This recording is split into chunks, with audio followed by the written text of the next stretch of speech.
Well, good afternoon and welcome to the CentraCare Health Facebook Live chat.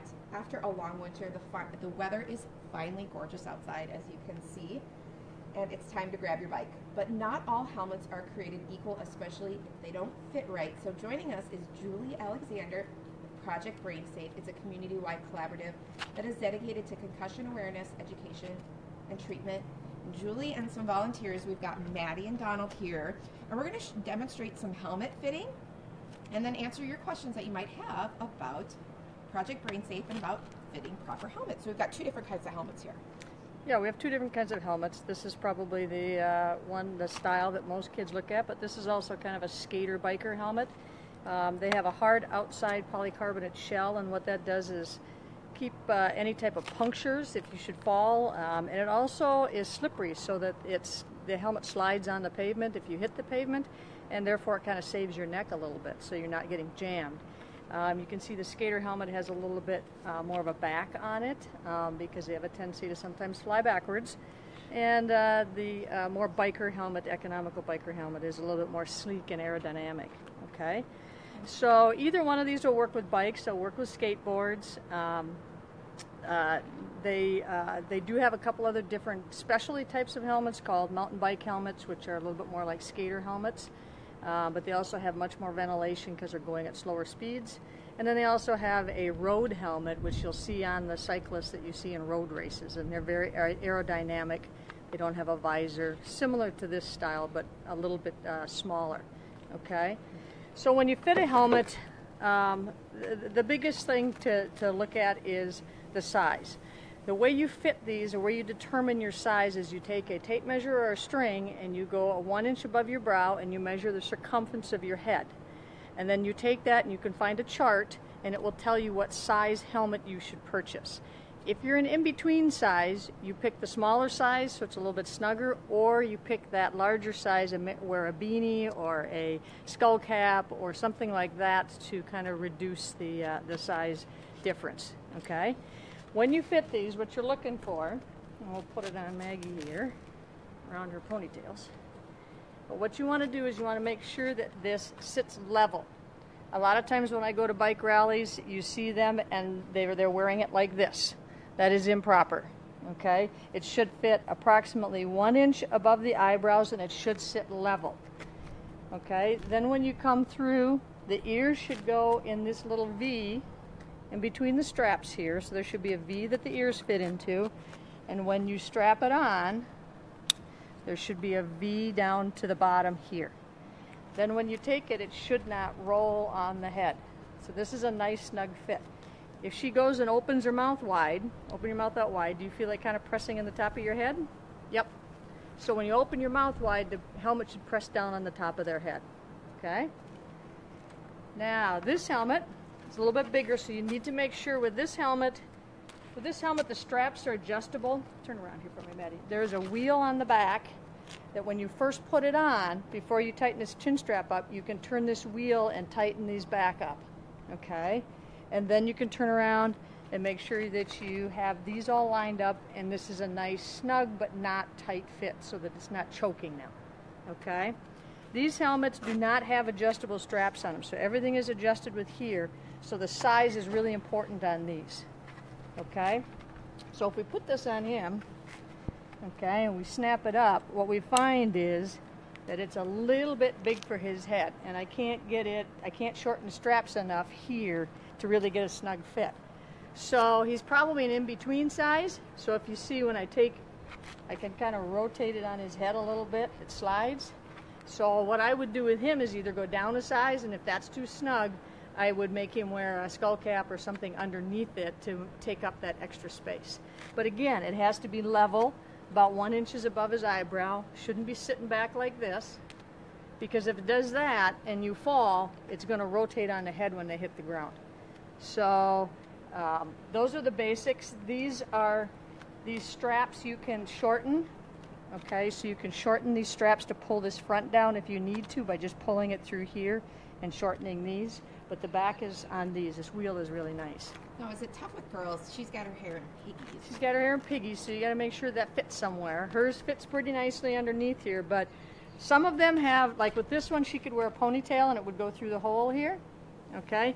These hats are a little harder, but sometimes they'll make these more skaterboard hats for girls, just like they make batting helmets with ponytail holes. So you can stick your ponytail through it. So it gives them that option of doing that. Now, if someone is looking for their exact size, is there a chart that they can find? Yep, yes. I mean, if you go to any bike store when you're going to buy a helmet, even on the boxes that these come in, there is a size chart. So if you have your circumference, just like with baseball hats, if you have your circumference, you can look on that box and it will tell you. If it's a small, it'll tell you what that is, and it'll give you a chart that you can look at. You can also look it up online.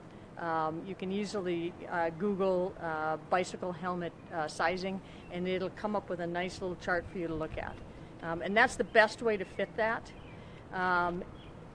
If you want something that's going to grow with them, you might want to make it just a little bit bigger and make them wear the beanie for a year or two.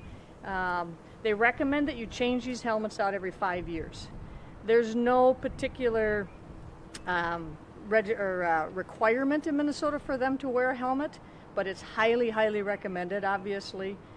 There's a lot of bike accidents, and kids riding curbs, and especially with skateboards, go down all the time, or scooters. So that was my question. Do helmets expire? They don't necessarily expire, but they say that after 5 years, unless you've kept them in pristine condition and you've kept them out of the elements, they will wear down. So sun, ultraviolet rays will degrade the plastic, and then once the plastic goes, then the helmet is really useless. The other thing is if it's been in a crash, or if you've got the kid that throws it across the garage every time they get done with it, 4 or 5 of those throws and it starts getting beaten like that, you probably should replace it before the 5 years. Now, you mentioned already that Minnesota, they don't really have a helmet law for kids. Is that correct? No, they do not. No. But other states do, correct? Other states do. I don't know particular states that do, but yes, other states do have a requirement for anyone under the age of, I think, 16 is what they say. They don't require adults to wear them. No, nowhere that I know of anyway. But definitely for kids, there are states that require that. Yes. What should parents do for their kids when it comes to helmets? By, I guess, being a good example. They should wear their helmets. Parents should be wearing helmets too. I mean, I've had plenty of friends that have been riding down a trail that is perfectly paved, that looks nice, and they hit a bump or a crack, and they go over the front of their bike, their hands get tied up, and they land on their face or their head.